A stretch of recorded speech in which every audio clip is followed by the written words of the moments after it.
ta douce voix. Jésus, je viens à toi. Je viens au Sauveur, lave-moi dans le sang de la croix. Jésus, roi des rois.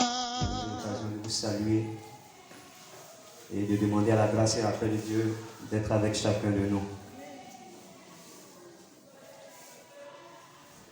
Ok, donc en ce qui concerne la parole de Dieu, nous allons prendre un texte que nous connaissons bien dans le livre des 1 Corinthiens au chapitre 11 à partir du verset 23. 1 Corinthiens chapitre 11 à partir du verset 23. Si vous avez trouvé, nous faisons la lecture. Il est dit ceci: car j'ai reçu du Seigneur ce que je vous ai enseigné. C'est que le Seigneur Jésus, dans la nuit où il fut livré, prit du pain et après avoir rendu grâce, le rompit et dit: ceci est mon corps qui est rompu pour vous. Faites ceci en mémoire de moi. De même, après avoir soupé, il prit la coupe et dit: cette coupe est la nouvelle alliance en mon sang. Faites ceci en mémoire de moi toutes les fois que vous en boirez. Car toutes les fois que vous mangez ce pain et que vous buvez cette coupe, vous annoncez la mort du Seigneur jusqu'à ce qu'il vienne. Verset 27. C'est pourquoi celui qui mangera le pain ou boira la coupe du Seigneur indignement sera coupable envers le corps et le sang du Seigneur. Que chacun donc s'éprouve soi-même et qu'ainsi il mange du pain et boive la coupe. Car celui qui mange et boit sans discerner le corps du Seigneur mange et boit un jugement contre lui-même. C'est pour cela qu'il y a parmi vous beaucoup d'infirmes et de malades et qu'un grand nombre sont morts. Si nous jugeons nous-mêmes, nous ne serions pas jugés. Mais quand nous sommes jugés, nous sommes châtiés par le Seigneur, afin que nous ne soyons pas condamnés avec le monde. Ainsi, mes frères, lorsque vous vous réunissez pour le repas, attendez-vous les uns les autres. Amen. Beaucoup de questions sont posées dans les esprits. Certainement, tu t'es dit qu'on a déjà pris la Sainte Seine et puis il nous parle de 1 Corinthiens 11. Pour dire l'habitude que nous avons déjà de ce texte que nous rattachons automatiquement à la prise du repas du Seigneur. Je ne vais pas faire de miracle. Je vais m'aligner à la pensée de Paul au travers donc de ce texte et nous entretenir autour du thème qui est la bonne pratique de la Sainte Seine. La bonne pratique de la Sainte Seine. Le principal nous a dit que toutes les fois que nous sommes devant la table du Seigneur, que nous pensons automatiquement à la grâce que Dieu nous a faite. Mais en même temps, toute grâce, tout cadeau appelle à la responsabilité de celui qui reçoit. Tout ce qui est grâce nous appelle à être responsables de la grâce que Dieu nous fait, de la grâce que Dieu nous donne. Pour un exemple simple, si on t'a offert, on dira simplement un pagne ou bien une chaussure, et puis celui qui t'a donné la chaussure ou bien le pagne arrive chez toi et puis il trouve que le pagne est dehors, la boue, la pluie, le soleil, en tout cas beaucoup de choses, des intempéries arrivent à agir contre le pagne. Est-ce que vous pensez que cette personne sera encouragée encore à vous donner quelque chose d'autre, même si vous étiez dans un besoin particulier? Pour dire, bien-aimés, que toute grâce que nous recevons, tout cadeau que nous recevons de la part soit de Dieu ou des hommes, nous appelle à être responsables de ce que nous recevons pour pouvoir davantage bénéficier de plusieurs grâces qui viendront, mais encore mieux de bénéficier d'une relation bénie avec celui qui nous fait cette grâce. Donc pour parler donc de la bonne pratique de la Sainte Seine, nous voulons d'abord relever ce que c'est que la Seine. Parler donc de son histoire en nous appuyant sur le texte de Luc 22 à partir du verset 7 et suite, où nous voyons le Seigneur à un repas avec ses disciples. D'aucuns diront que c'est la dernière Pâque avant la crucifixion. À un repas, c'est-à-dire un repas où il y avait certainement, il n'y avait pas photo parce que là-bas il n'y avait pas photo certainement, un repas, un vrai repas. Le Seigneur a utilisé cette occasion de repas-là pour donner des significations bien importantes à des symboles. Et ce qu'il relevait ou ce qu'il présentait à ses disciples-là, l'intention qu'il avait, c'est que ces disciples-là s'en souviennent constamment. Donc il a dit que pendant qu'ils étaient à table, Jésus a pris du pain, rompit le pain, le distribua aux disciples, et il dit que c'est vrai que c'est du pain que vous voyez, mais à partir d'aujourd'hui, tenant compte de ce que je suis en train de faire, voyez que cela représente mon corps qui sera brisé pour vous à la croix. Cela représente ma chair qui sera flagellée. Cela ne veut pas dire que tous les pains que nous voyons à la maison, dans les cérémonies, même à la boulangerie, représentent automatiquement le corps du Seigneur. Non. Ça veut dire, bien aimé, que toutes les fois que nous sommes réunis en assemblée et qu'une table est dressée présentant du pain, cette présentation ou représentation symbolise le corps de Jésus. Et il dit à ses disciples-là, faites ceci en mémoire de moi. Et après avoir fait ce geste, il a pris du vin, partagé, sinon le donna à ses disciples, et il donne une autre signification à ce vin-là. Il dit, cette coupe est la nouvelle alliance en mon sang. Et il dit encore, faites ceci en mémoire de moi.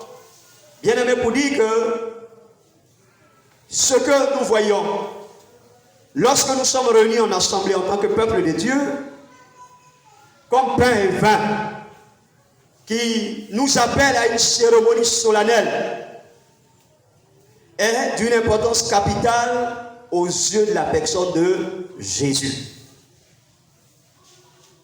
Et il a voulu que tous les disciples réunis en assemblée participent à ce qu'il venait d'instaurer toutes les fois où l'occasion se présentait.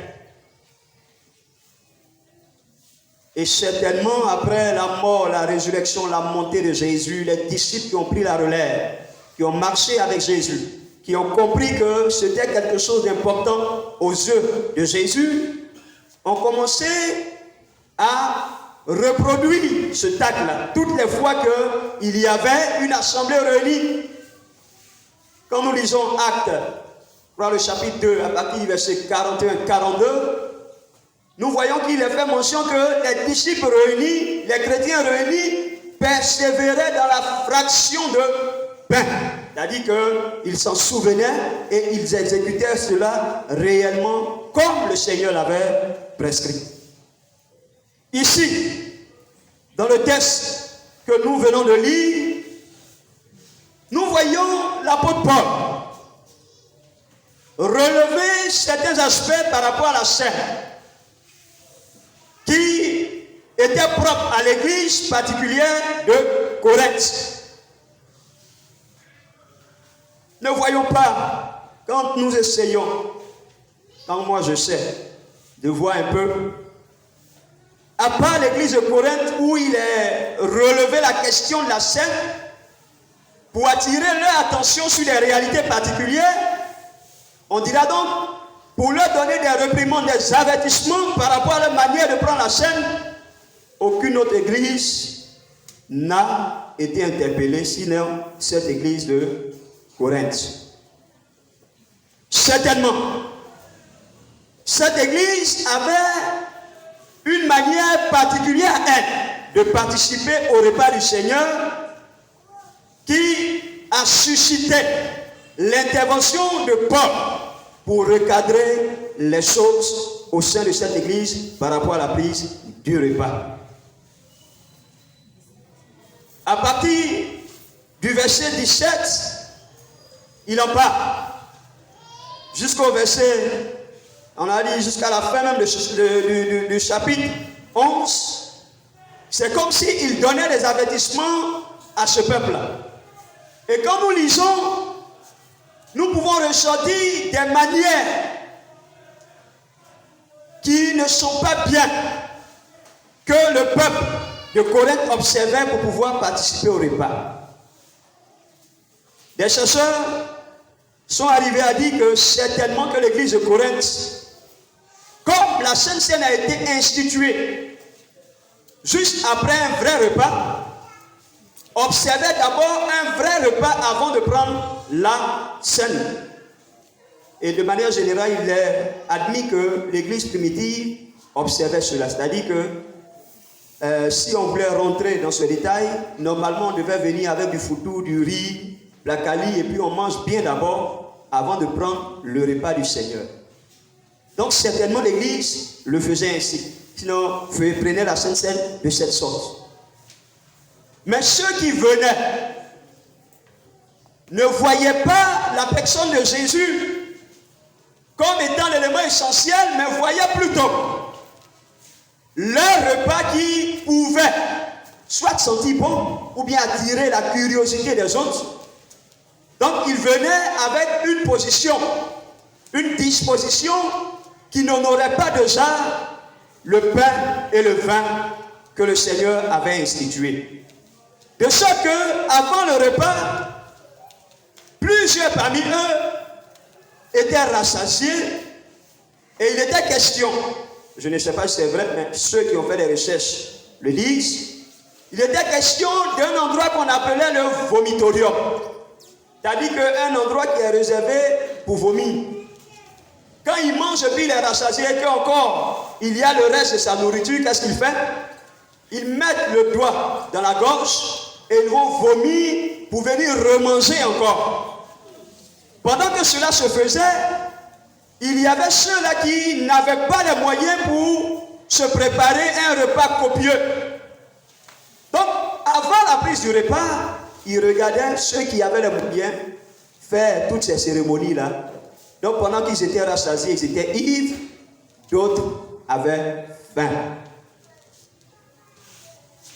Et c'est juste après qu'ils venaient prendre le repas du Seigneur.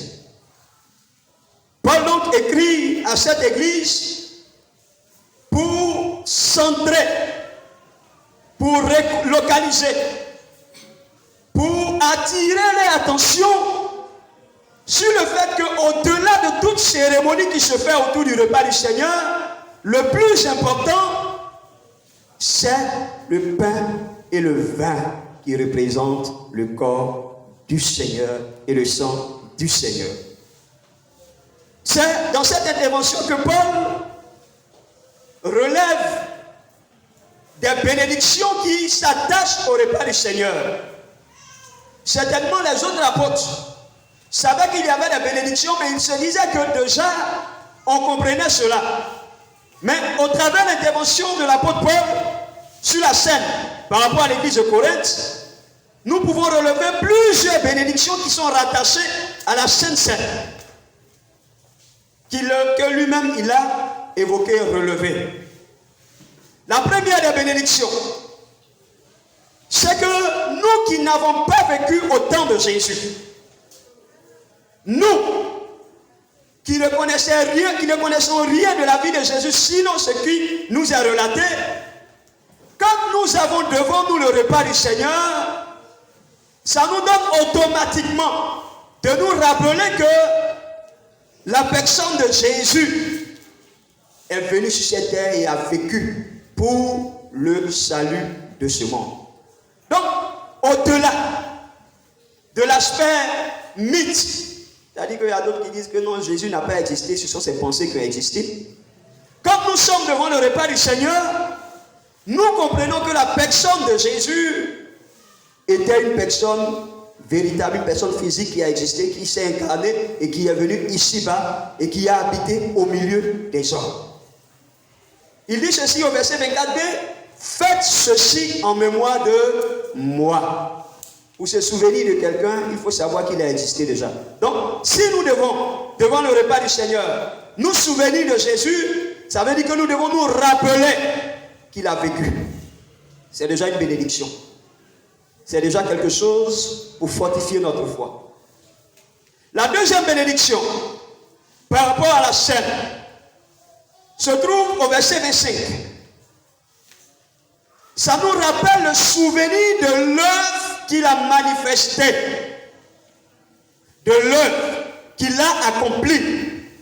Il dit ceci, cette coupe est la nouvelle alliance en mon sang. Et ce sang-là n'est pas resté dans le corps de Jésus, mais ce sang-là a coulé sur la croix. Donc pour dire qu'il a accompli l'œuvre de la croix. Jésus est mort sur la croix. Ça vient encore balayer certaines conceptions de plusieurs qui disent que Jésus sur la croix n'était pas mort. Mais ici, bien aimés, nous nous souvenons que Jésus a accompli l'œuvre de la croix en mourant sur la croix. Dans ce deuxième point, on peut comprendre plusieurs bénédictions. Quand il dit ceci, cette coupe est la nouvelle alliance en mon sang. En fait, le pasteur l'a dit tout à l'heure, nous sommes des païens convertis. Ça veut dire que Dieu n'avait pas une alliance avec nous.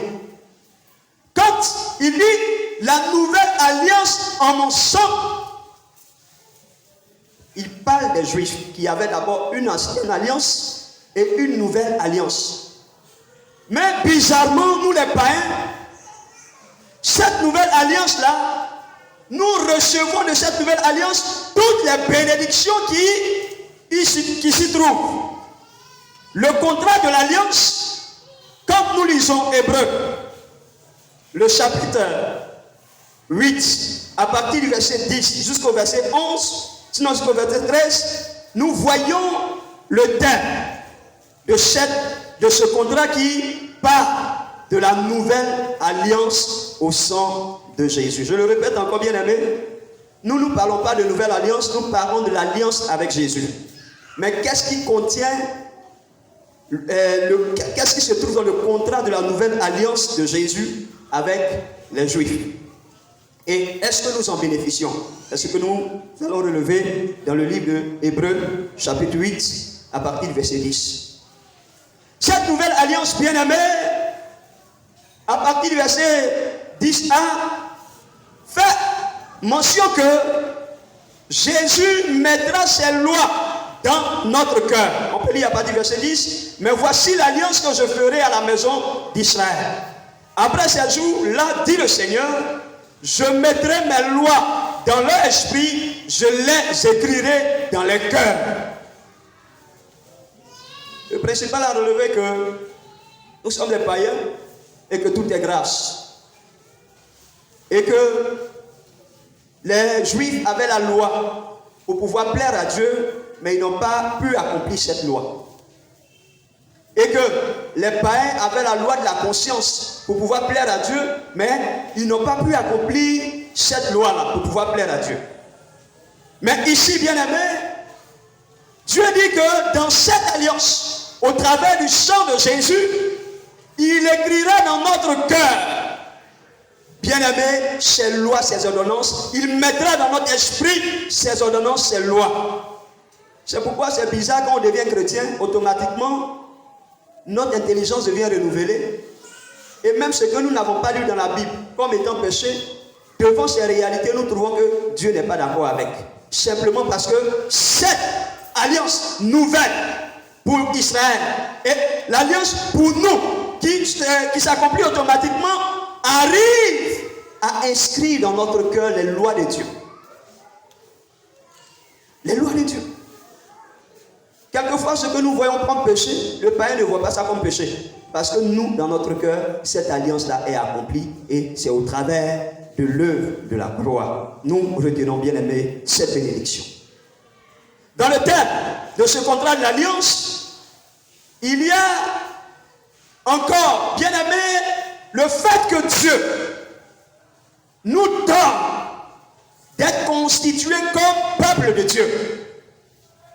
Il dit ceci, et ils seront mon peuple. Donc dans cette alliance, au travers du sang de Jésus, nous ne sommes plus des n'importe qui. C'est vrai que nous descendons, moi particulièrement, de la lignée des Ouattara. Vous descendez pour d'autres de Conan, de Kouassi, de beaucoup de choses. Mais à partir de l'alliance avec Jésus, nous avons une nouvelle nature qui fait de nous des fils de Dieu. C'est-à-dire que nous sommes le peuple de Dieu. Quand Dieu parle de peuple, il ne voit pas le monde entier. Il ne voit pas tous ceux que vous connaissez. Ton parent qui n'est pas converti, que tu aimes beaucoup, il n'est pas converti, il n'est pas dans le peuple de Dieu. Mais nous devenons peuple de Dieu par le contrat de l'alliance. C'est pourquoi Jean dit ceci à tous ceux qui l'ont reçu, à tous ceux qui croient en son nom. Elle a donné, la parole leur a donné le pouvoir de devenir enfants de Dieu. Alléluia. Donc dans ce contrat-là, bien aimé, nous sommes enfants de Dieu. Donc devant la scène qui parle de l'alliance du sang avec le sang de Jésus, je suis automatiquement enfant de Dieu, quelle que soit la perception que j'ai de moi-même, quelle que soit la perception que quelqu'un a de moi, quel que soit qui je suis, quels que soient les préjugés ou les paroles que Satan insuffle dans mon esprit, bien aimé, je suis enfant de Dieu au travers de l'alliance par le sang de Jésus. Cette alliance également part d'une relation avec Jésus, le Père. Il dit ceci au verset 11 d'Hébreux 8. Aucun n'enseignera plus son concitoyen, ni aucun son frère, en disant, connais le Seigneur, car tous me connaîtront depuis le plus petit jusqu'au plus grand. C'est vrai, nous avons différents niveaux de connaissance de la personne de Dieu, mais nous avons la base, nous tous. C'est vrai, peut-être je suis pasteur avec des recherches, des connaissances, des expériences, je peux avoir une connaissance un peu plus élevée de la personne de Dieu. Vous pouvez même avoir une connaissance plus élevée de la personne de Dieu que moi. Mais à la base, nous tous, nous connaissons Dieu. C'est-à-dire c'est un fait établi. Ici, au milieu du peuple de Dieu, quand on parle de Dieu, on ne pense plus à notre statut, on ne pense plus à notre bague magique, on ne pense plus, en tout cas, à un prophète quelconque, mais on pense à la personne de Dieu parce que nous tous, nous savons de quoi il s'agit et de qui nous parlons. Donc, au travers, bien aimé, de l'alliance du sang de Jésus, nous avons la connaissance de Dieu. Jésus pouvait dire qu'on ne peut pas connaître Dieu sinon le Fils, c'est lui seul qui révèle la personne de Dieu. Et cette révélation, nous l'avons. Et au travers de cette alliance, bien aimé, nous sommes bénis. Et le quatrième élément dans cette alliance qui nous donne d'être bénis, bien aimé, se trouve au verset 12. Il dit ceci, parce que je pardonnerai leur iniquité et que je ne me souviendrai plus de leurs péchés. C'est-à-dire que le monde entier a un problème qu'on appelle le péché. Mais l'Église a résolu la question du péché. L'Église a résolu la question du péché. En tant que chrétien, c'est vrai que nous avons péché. Mais dans l'alliance que nous avons avec Jésus, bien aimé, Dieu ne se souvient plus de notre péché parce qu'il nous les pardonne. Il y a beaucoup de religions. Il y a beaucoup de savants. Personne ne peut parler de la résolution du péché. C'est pourquoi quand Jésus disait à tous ceux-là qui avaient besoin de lui, va, tes péchés te sont pardonnés, les Juifs étaient scandalisés. Est-ce qu'un homme peut pardonner les péchés? Bien aimé, oui. Jésus, au travers de l'alliance de son sang, nous donne l'occasion, bien aimé, d'avoir nos péchés pardonnés. Je ne sais pas qui tu as été dans le passé. Peut-être tu es arrivé à tuer des gens. Tu es arrivé à faire des avortements. Tu es arrivé à voler, à tricher, à faire des choses que toi-même tu ne peux pas raconter aujourd'hui. Mais bien aimé, à partir de l'alliance de Jésus-Christ, tout ça, Dieu ne s'en souvient plus. Peut-être toi, mais Dieu a oublié. Alléluia. Devant la chaîne, voilà ce que c'est. La nouvelle alliance au sang de Jésus. Bien aimé. La nouvelle alliance pour les Juifs, mais l'alliance avec nous les païens qui avons accepté Jésus. Et il conclut en disant ceci. Une nouvelle alliance. Sinon, une alliance nouvelle. Il a déclaré la première ancienne. Oh, ce qui est ancien, ce qui a vieilli est prêt de disparaître. Donc ça, il est question des Juifs. Nous, on n'a pas besoin de ça. Mais nous devons comprendre, bien aimés, que nos péchés nous sont pardonnés.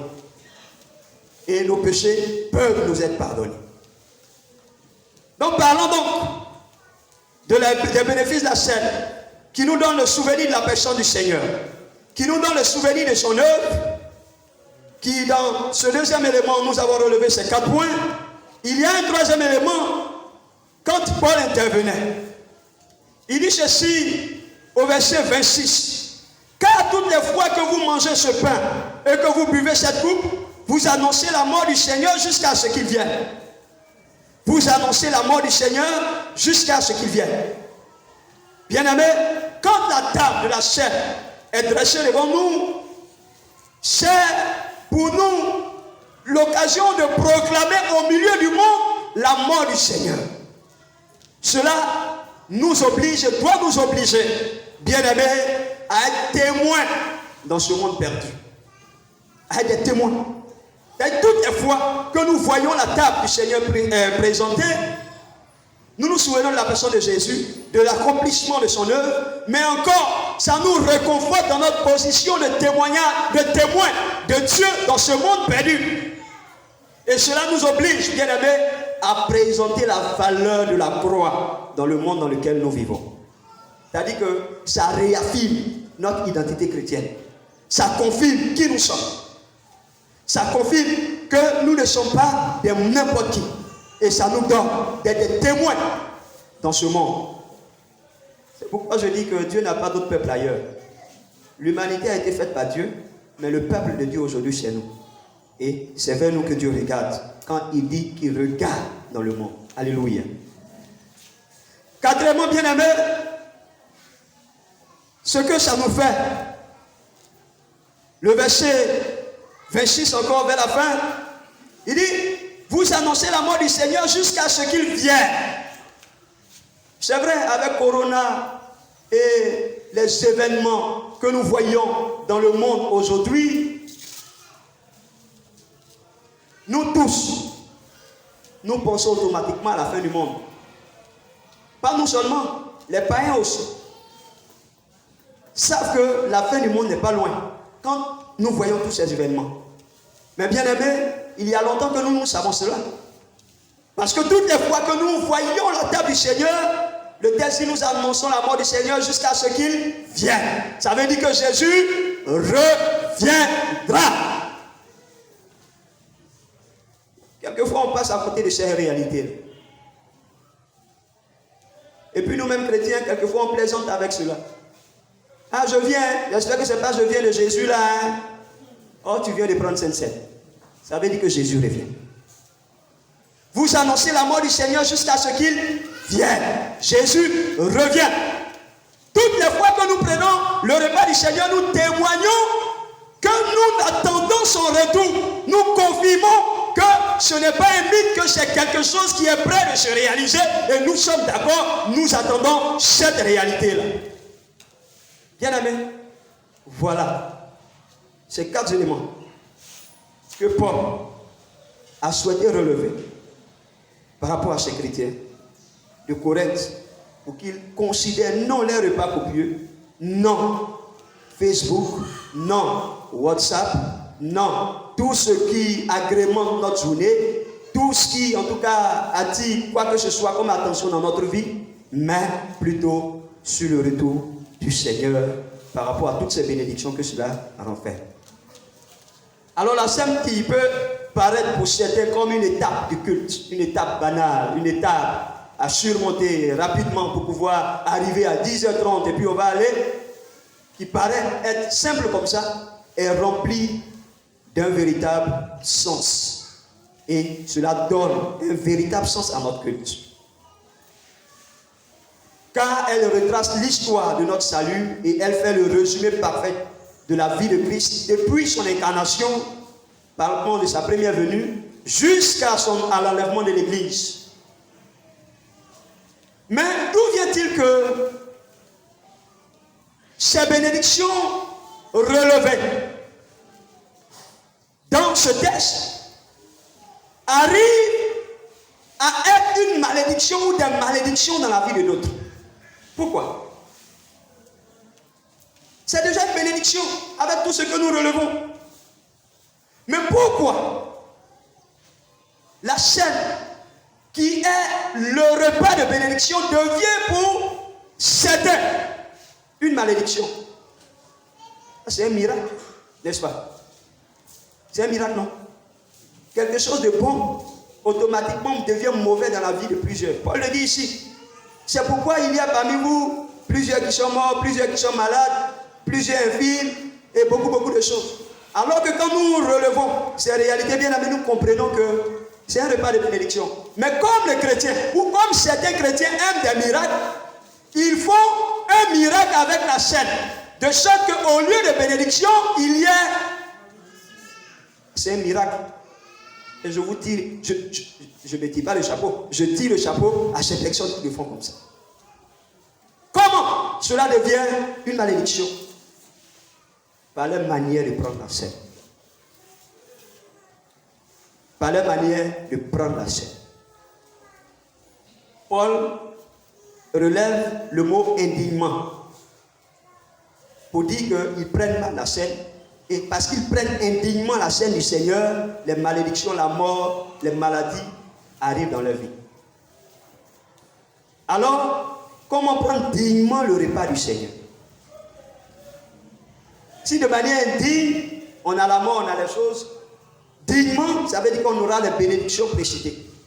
Comment prendre dignement ce repas? Paul relève deux éléments. Et c'est avec ces éléments-là que nous allons finir. Il dit ceci au verset 28. Que chacun donc se prouve soi-même et qu'ainsi il mange du pain et boive de la coupe. Donc pour prendre dignement le repas du Seigneur, il faut s'éprouver soi-même. Il ne parle pas de certains chrétiens dans l'église de Corinthe. Mais il parle de tous les chrétiens dans l'église de Corinthe. Par ricochet, il parle de tous les chrétiens dans le monde entier. Il fait que nous arrivions à nous éprouver nous-mêmes, à nous juger nous-mêmes. À nous juger nous-mêmes. Et c'est là la responsabilité de la grâce que nous recevons du Seigneur. La chaîne est une grâce. Et notre responsabilité, c'est de nous éprouver nous-mêmes, de nous juger nous-mêmes. Alors, comment un homme peut se juger de manière objective? Je sais que si j'ai un différent, sinon, si une situation de palabre avec le frère Ganon, et qu'on demandait de s'expliquer, en tout cas, tout ce que je vais dire sera en ma faveur. Quelqu'un a dit ceci. Quand le chasseur raconte l'histoire et puis le lion raconte l'histoire, on ne peut pas trouver la même histoire. Le chasseur dit qu'il a raison de tuer le lion dit qu'il a raison de tuer. C'est-à-dire que chacun va expliquer avec sa raison. Mais quand nous sommes devant Dieu, bien-aimés, on ne peut plus avoir l'occasion de nous favoriser.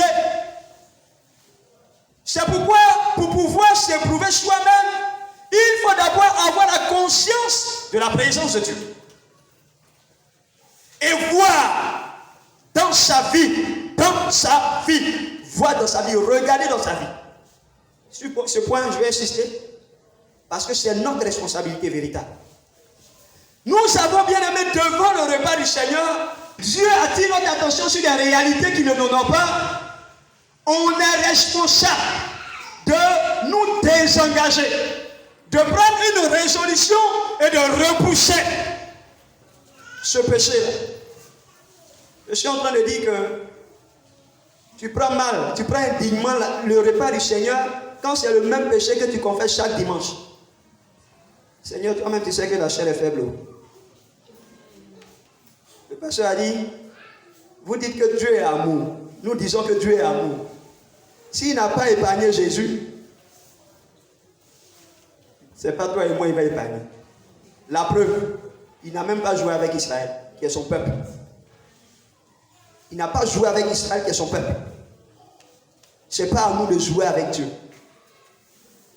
Tu peux dire, Seigneur, petit péché là. Oui, c'est pour ce petit péché là que Jésus a pleuré sur la croix, il est mort. Dieu a détourné de lui son regard. Ce petit péché. Bien-aimés, si nous nous éprouvons nous-mêmes, nous serons des chrétiens de qualité. Parce que chaque fois que nous viendrons devant le Seigneur, nous avons toujours l'occasion, avant la scène, d'enlever un péché. D'enlever un péché, d'enlever un péché. Dans un an, on aura enlevé au moins, il y a combien de dimanches? 52 péchés dans notre vie dans un an. C'est ça, non? 52 semaines. On aura enlevé 52 péchés dans notre vie dans un an. Si on a fait 5 ans dans la maison de Dieu, 52 fois 5, avec combien? Ah, mais là, on devient des personnes propres devant le Seigneur. C'est-à-dire que quand on marche même là, la gloire de Dieu rayonne avec nous, parce que la sanctification n'a plus de secret pour nous. Bien-aimés, nous devons nous éprouver. C'est vrai, peut-être tu vas me dire, oh, je fais l'effort de m'éprouver constamment. Peut-être c'est les autres, oui. Mais devant le repas du Seigneur, devant la grâce manifestée de Dieu pour nous, quand il n'y a pas un péché à confesser, il y a une action à mener. Il y a une résolution à prendre. C'est vrai, il n'y a pas de péché à confesser parce que Dieu t'a fait grâce par rapport à ta relation avec lui, une relation bénie. Ok. Mais est-ce que ta marche chrétienne est digne devant le Seigneur? Est-ce que vraiment tu ne peux pas prendre une décision? Seigneur, comme je n'ai rien à pécher, à confesser ce dimanche, et que tu as fait des choses comme ça dans ma vie, en tout cas mardi prochain, là, je serai là à 17h30 pour nettoyer tous les bancs de l'église. Ça, c'est ma résolution de semaine, pour pouvoir t'honorer. C'est-à-dire, ça doit nous amener à prendre des engagements. Parce que quand nous voyons ce que représente la scène, on doit courir pour pouvoir servir Dieu comme il se doit. Tu ne prends pas la résolution, certes, de le faire tous les jours, mais quand même, ce mardi particulièrement, tu prends la décision, tu prends cet engagement-là de faire ça parce que tu comprends que Dieu a fait de bonnes choses pour toi. Alléluia. Devant la scène bien-aimée, nous devons nous juger. Élie se jugeait et qu'il mange et boit de la coupe. C'est-à-dire qu'on ne doit pas s'abstenir. Il y a certains qui viennent, oui.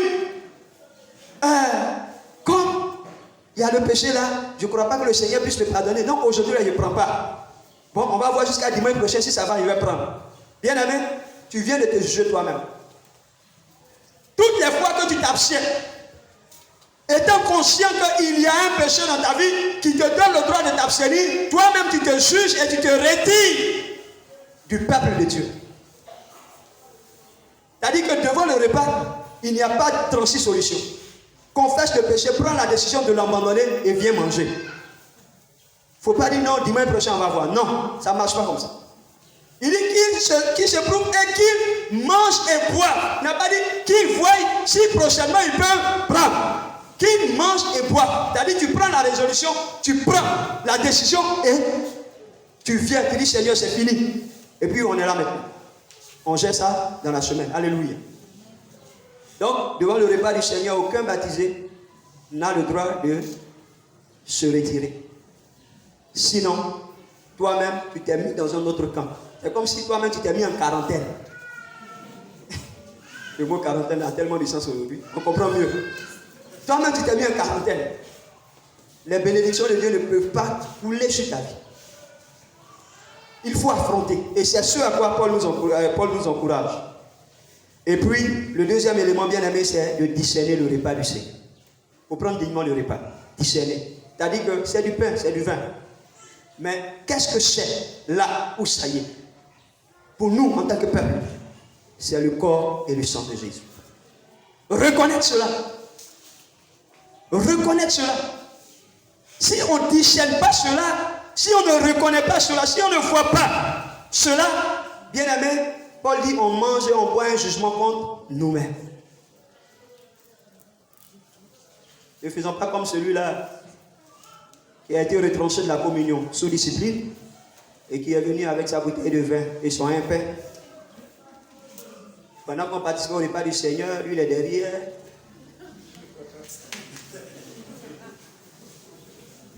Oui, ça fait rire, mais quelquefois on le fait comme ça.